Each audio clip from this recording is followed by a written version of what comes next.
My boss slipped me an envelope. Don't open this here. Go home. Pack a bag. I looked confused. He whispered, you have 24 hours when I opened it. My boss slipped me an envelope at 2:47 p.m. on a Tuesday, right in the middle of the open-floor office at Henderson & Associates, where 43 people sat within earshot, typing on keyboards and talking on phones, and pretending not to notice when David Chen, our department director, my direct supervisor for 3 years, walked up to my desk holding a plain manila envelope and set it down next to my coffee mug without saying a word. Don't open this here, he whispered, leaning in close enough that I could smell his cologne. Something expensive, woody, the kind of scent that costs $120 a bottle. His voice was so quiet I almost didn't hear him over the ambient noise of fluorescent lights humming and the air conditioning rattling through the vents. Go home, pack a bag. I blinked up at him, my fingers frozen over my keyboard, where I'd been responding to an email about quarterly projections. What? He leaned in even closer, his hand gripping the edge of my desk hard enough that his knuckles went white. You have 24 hours. His eyes, dark brown, usually warm and friendly during our weekly check-ins, looked different now, scared, urgent. Trust me on this. Then he straightened up, adjusted his tie, and walked away, just like that. Back to his corner office with the glass walls,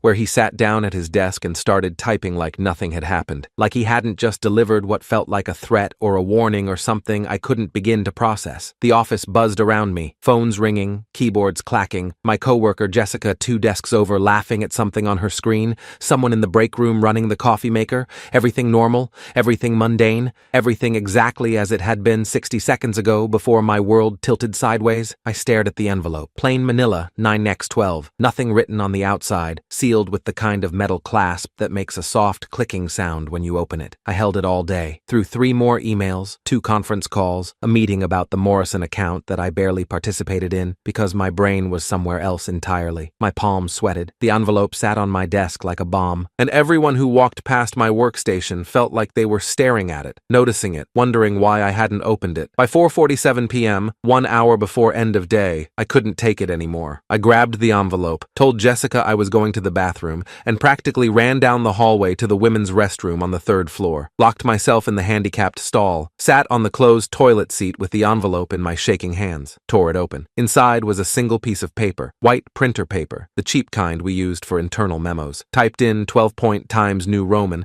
centered on the page. One line, "They're coming for you." My heart slammed against my ribs so hard I thought it might crack bone. The fluorescent lights above me flickered. Someone walked into the bathroom, heels clicking on tile, running water at the sink. I sat frozen, reading that sentence over and over. "They're coming for you." Who? Why? Coming for what? I pulled out my phone, iPhone 12, cracked screen I'd been meaning to fix, and saw 3 missed calls from HR. From Helen Rodriguez, the HR director who only called when something was seriously wrong, and 1 missed call from a private number that hadn't left a voicemail. The bathroom door opened again. "Sarah? Sarah Taylor? Are you in here?" My stomach turned to ice. It was Helen's voice, looking for me. "Sarah, I know you're here. We need to talk. Please come to conference room B." Conference room B, the firing room. Everyone in the company knew it. Small conference room on the 2nd floor with frosted glass walls, no windows to the outside. The place where people went in employed and came out carrying cardboard boxes. I flushed the toilet even though I hadn't used it, unlocked the stall, tried to compose my face into something normal. Helen stood by the sinks, mid-50s, gray suit, reading glasses on a chain around her neck, the kind of woman who'd perfected the art of looking sympathetic while destroying your career. "There you are," she said with that fake smile HR people practice. "We need to discuss something. Conference room B. Now please." "What's this about?" My voice came out steadier than I felt. "We'll explain everything in the meeting." Translation: I'm not telling you anything until you're trapped in that room. I followed her downstairs,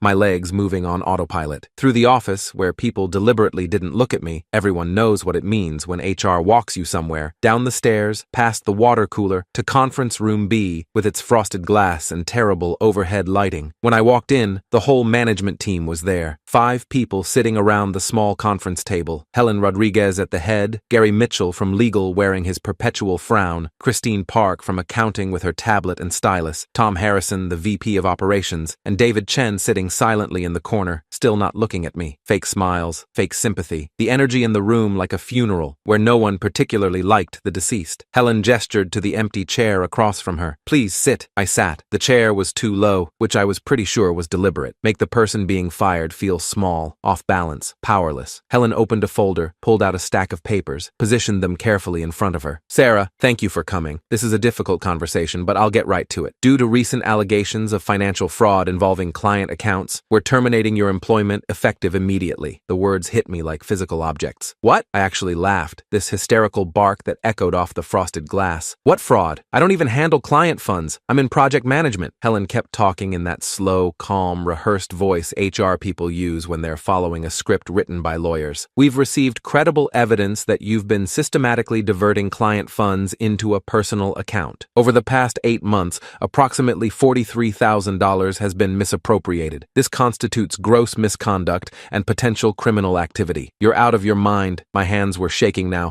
pressed flat against the table. I have never, not once, touched client money. I don't have access to financial systems. Check my credentials, check my login history. Gary from legal slid a folder across the table. These are bank statements showing deposits to an account in your name. Account number ending in 7743. Your signature on the authorization forms. I opened the folder with numb fingers. Bank statements from Chase Bank. Account holder, Sarah J. Taylor. My social security number. Deposits every 2 weeks for 8 months. $500 here, $200 there, $800, $3,000. Amounts that added up to $43,127 according to the highlighted total at the bottom. My signature at the bottom of each transfer authorization. Except I'd never signed these. I'd never seen this account. This wasn't mine. This isn't my signature, I said, my voice rising. I've never opened this account. Someone forged. The handwriting analysis says otherwise, Gary interrupted. We had a forensic document examiner compare these signatures to your employment contracts, your direct deposit forms, your expense reports. It's a match. I turned to David, who'd been silent this entire time, staring at the table like it held the secrets of the universe. David, you know me. 3 years I've worked for you. You know I didn't do this. He finally looked up. His jaw was tight. His eyes met mine for exactly 2 seconds before sliding away. You should go home, Sarah. Something in the way he said it. Not angry, not accusatory, but careful, deliberate, like he was trying to communicate something he couldn't say out loud. Trust me. The envelope, the warning, 24 hours. Fine, I said, standing up. My legs felt like water. I'll go home, but this isn't over. I didn't steal anything, and I'm going to prove it. Helen stood too, pulled a cardboard box from under the table. They'd had it ready, had known exactly how this would go. Security will escort you to collect your personal items. You have 15 minutes. Your access cards and company laptop need to be surrendered before you leave the building. I took the box, walked out of conference room B in a daze. Security guard, Marcus, who I'd chatted with 100 times in the lobby, followed me upstairs with his eyes carefully neutral, watched while I packed my desk, framed photo of my parents, my coffee mug with the cat on it that my sister had given me for Christmas, the succulent plant that had somehow survived 3 years of my neglect, a stress ball shaped like a brain that I squeezed during difficult calls. Jessica watched from her desk, eyes wide. Sarah, what's happening? I'll tell you later, I said, because Marcus was standing right there, and I didn't trust my voice not to crack. 15 minutes later, I was in the parking garage, sitting in my car, 2019 Honda Civic, still had that newish car smell, with a cardboard box on my passenger seat, and my entire life feeling like it had just collapsed into rubble. I drove home on autopilot. 23 minutes through Chicago traffic, past the lake that looked gray and cold under April clouds, to my apartment in Lincoln Park. 1 bedroom, $850 monthly rent, 4th floor walk-up. Parked in my assigned spot. Carried the box upstairs with hands that wouldn't stop shaking. Found a second envelope under my door. Plain white this time. No address, no stamp. Someone had hand-delivered it, had slipped it under my door while I was being fired, while my life was being systematically destroyed by people I'd trusted. I unlocked my apartment, dropped the box on my kitchen counter, tore open the envelope. Inside was a flash drive. Kingston 32 GB, the cheap kind you buy in bulk at Office Depot. No note, no explanation. I booted up my personal laptop, MacBook Air, 3 years old, running slow but functional, and plugged in the drive with fingers that felt like they belonged to someone else. One file, audio recording, MP3 format, file name, proof, MP3. I clicked play, static first, then voices, David Chen's voice, immediately recognizable, and another voice, female, bright, cheerful, in that performative way that set my teeth on edge even through the recording. Jenna Mitchell, the office angel, 26 years old, blonde hair always perfectly styled, brought homemade cookies every Friday, flirted with every manager over 35, smiled like she'd never had a negative thought in her life. The coworker everyone loved because she was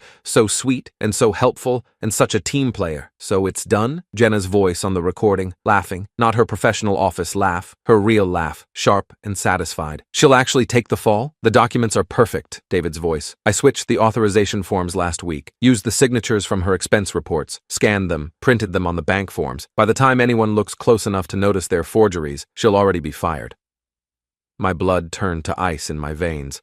I sat frozen at my kitchen table, laptop screen glowing, that audio file playing evidence of my destruction. God, you're good at this, Jenna said. How long did it take you to set up the account? 3 weeks. Had to use her social, her address, make it look real enough that the bank wouldn't flag it. The deposits were easy, just redirected client payment processing through a backdoor in the accounting system. Small amounts, spread out, nothing that would trigger alerts. And she doesn't suspect anything? She's clueless. Perfect target. Works hard, keeps her head down, never questions authority.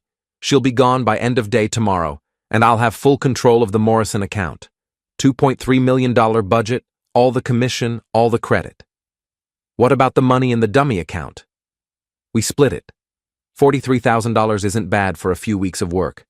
And once she's fired, there's no way she proves it wasn't her. The forensic examiner will confirm the signatures match because they do match. They're her actual signatures, just on forms she never actually signed.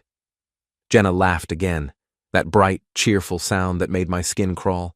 I can't believe this is working. She actually doesn't deserve this job anyway. She's been coasting for years on being reliable. Meanwhile, I've been here for 2 years doing twice the work. She doesn't deserve a lot of things, David said, and his voice had gone cold in a way I'd never heard before. This is just correcting an imbalance. The recording ended, just cut off mid-conversation, like whoever had been recording had run out of space or time or courage. I sat at my kitchen table and stared at my laptop screen until the screensaver kicked in. Photos from last summer's vacation to Colorado, me and my sister hiking Rocky Mountain National Park, back when my life made sense and people I worked with weren't actively destroying me. They'd set me up, David and Jenna, together, deliberately, methodically, had created a fake bank account, forged my signatures, stolen client money, built an entire false narrative about me being a thief, all so David could take control of my project and Jenna could, what? Get a promotion? Get recognition? Get revenge for some perceived slight I didn't even know I'd committed? And David had warned me, had given me that envelope, told me to go home, told me I had 24 hours, had sat in that conference room and watched them fire me, and then told me, with his eyes, with his tone, to trust him. He was covering his tracks, or setting me up for something worse, or he felt guilty and was giving me a chance to run before whatever came next. I didn't sleep that night, couldn't. My brain wouldn't shut off. I made coffee at midnight, at 2 a.m., at 4 a.m., paced my apartment until my downstairs neighbor pounded on the ceiling and yelled at me to stop. Listened to that recording 17 times, memorizing every word, every inflection, every piece of evidence of my own destruction. By 6 a.m., I'd made a decision. I wasn't running. I wasn't hiding. I was fighting back. I called my cousin Marcus, not the security guard. Different Marcus. This one was 32 and worked in IT security for a financial firm downtown. Owed me a favor from when I'd let him crash on my couch for 3 months after his divorce. Sarah, it's 6 in the morning. I need your help. Now. I'll buy you breakfast, but I need you here in an hour. He showed up at 7:14 a.m. with dark circles under his eyes and a laptop bag over his shoulder. I made him coffee, played him the recording, showed him the bank statements and documents from the firing. He listened without interrupting. Then he opened his laptop. Dell XPS, custom built, the kind of machine that probably cost more than my car, and said, "Let me see what I can find." For the next 6 hours, Marcus worked. Logged into systems I didn't understand, ran programs with names like Wireshark and Metasploit, traced digital breadcrumbs through Henderson and Associates network using credentials he absolutely shouldn't have had, but apparently did. "Your boss is smart," Marcus said around noon, eating the Thai food I'd ordered because we needed fuel and I couldn't think about cooking. "But he's not as smart as he thinks. Look." He turned his laptop toward me, screen filled with what looked like financial transactions, timestamps, user IDs. "This is Henderson's internal payment processing system. See these transfers? $500 on January 15th, $200 on January 29th, $800 on February 12th, all the amounts that showed up in that fake account under your name. Okay? They were initiated from your boss's login credentials, not yours. He accessed the system, set up automatic transfers, routed them through what he thought was an untraceable path, but there's always a trail if you know where to look. IP addresses, server logs, metadata. My hands were shaking again. So, I can prove he did it? Better. I can prove Jenna helped. Look at this. He pulled up another screen.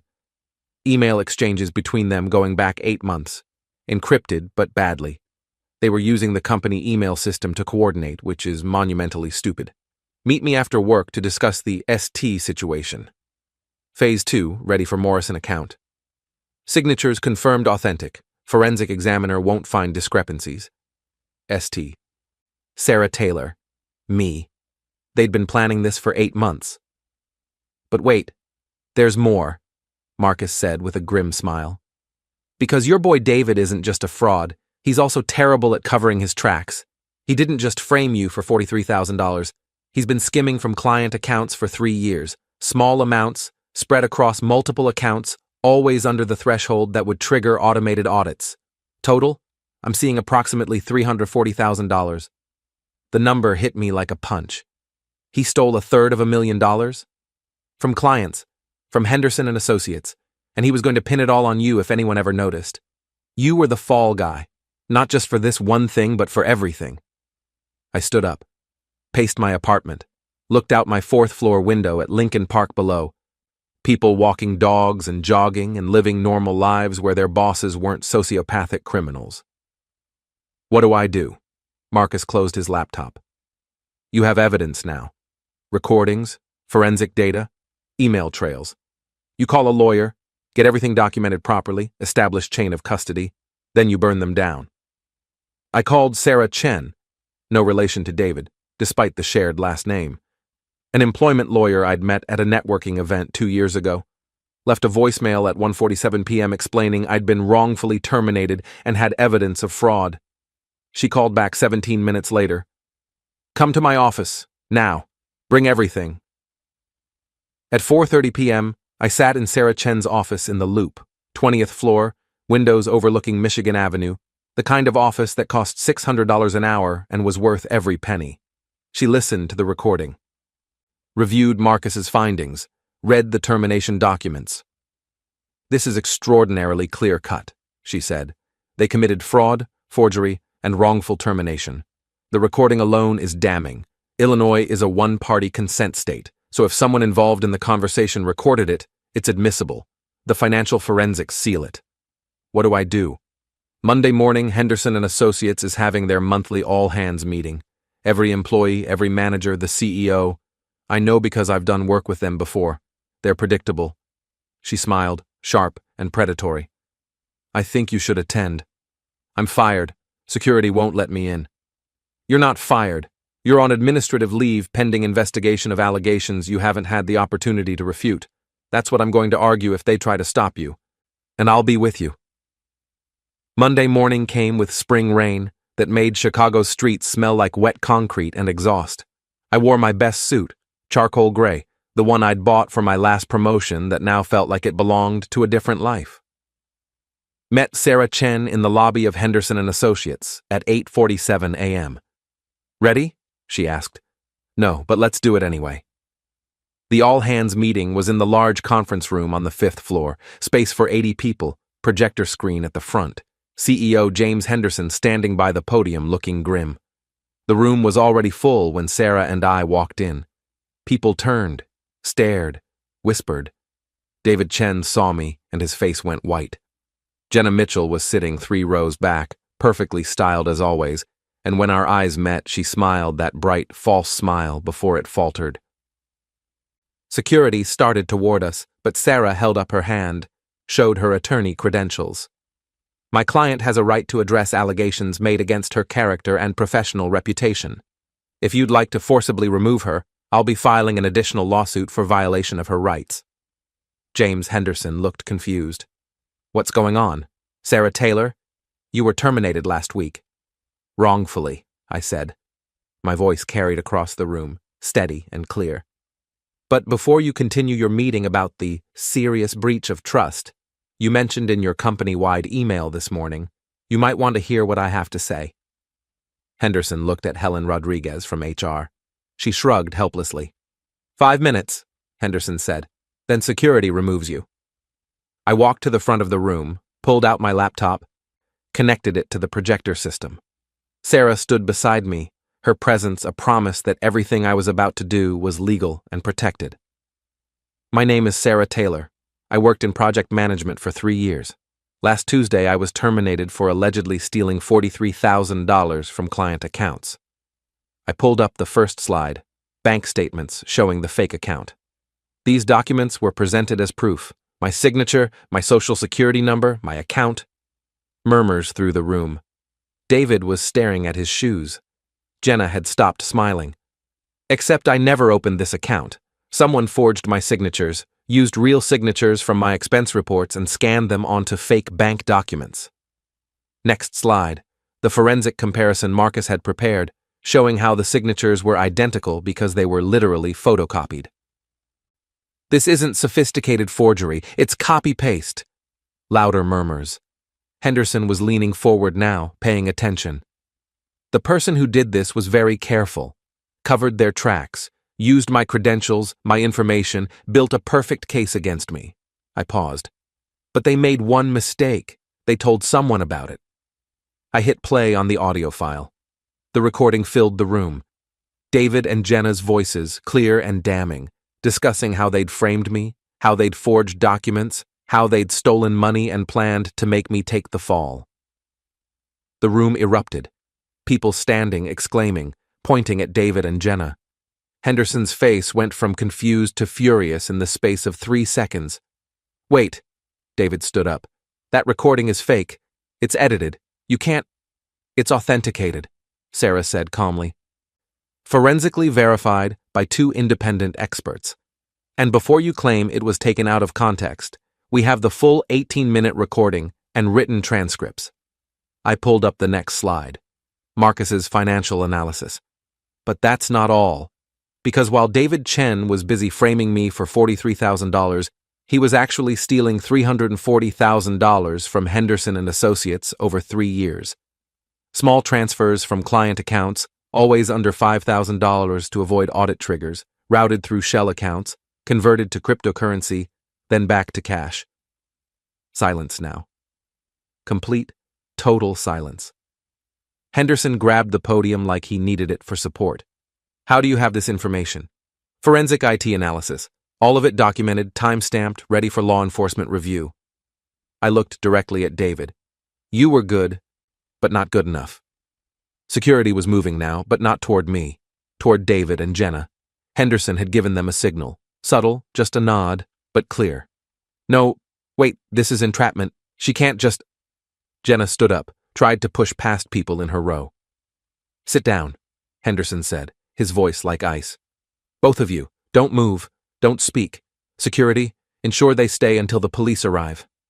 He pulled out his phone, dialed. I need officers at Henderson and Associates, 5th floor, corporate fraud investigation. Yes, I'll hold. I unplugged my laptop, stepped back. Sarah touched my arm gently. Well done, she whispered. David was staring at me with this expression of betrayal that would have been funny if it wasn't so pathetic. Like I was the one who'd done something wrong by not quietly accepting being destroyed. Henderson hung up the phone, looked at me. Ms. Taylor, I owe you an apology. Multiple apologies. For the wrongful termination, for the failure to properly investigate, for the damage to your reputation and career. You can apologize formally in writing, Sarah said before I could respond. Along with her back pay, compensation for damages, and a significant settlement to avoid the lawsuit we're prepared to file. Henderson nodded slowly. Of course. Whatever Ms. Taylor requires. The police arrived 12 minutes later. 2 officers from the Financial Crimes Unit, Detective Lisa Martinez and Detective Robert Chang, both carrying tablets and looking like they'd seen this kind of thing before and were tired of corporate fraud. They arrested David and Jenna right there in the conference room. Read them their rights while 80 employees watched in silence. David tried to explain, to justify, to somehow talk his way out of handcuffs and reality. Jenna cried, loud, dramatic sobs that might have worked on the managers she'd been flirting with but didn't move Detective Martinez at all. You have the right to remain silent, Martinez said flatly. I suggest you use it. They were led out past me. David stopped, met my eyes one last time. That envelope, he said quietly. I was trying to warn you. I wasn't trying to. You weren't trying to destroy me? I asked. Because the recording says otherwise. I felt guilty. At the end, I tried to give you a chance to what? Run? Hide? Let you get away with it? I shook my head. You gave me 24 hours. I used them to build a case. Thanks for the head start. They took him away. The meeting dissolved into chaos. People crowding around me with questions, apologies, shocked reactions. Henderson trying to restore order, HR looking like they wanted to disappear through the floor. Sarah and I left together, took the elevator down to the lobby where spring rain was still falling on Michigan Avenue. What happens now? I asked. Now? She smiled. Now you decide what you want. Your job back, they'll offer it. A settlement large enough that you never have to work here again, they'll offer that too. Whatever you choose, you have leverage. I thought about it. About walking back into that office every day, seeing the people who'd been ready to believe I was a thief, working for a company that had fired me based on forged documents without a real investigation.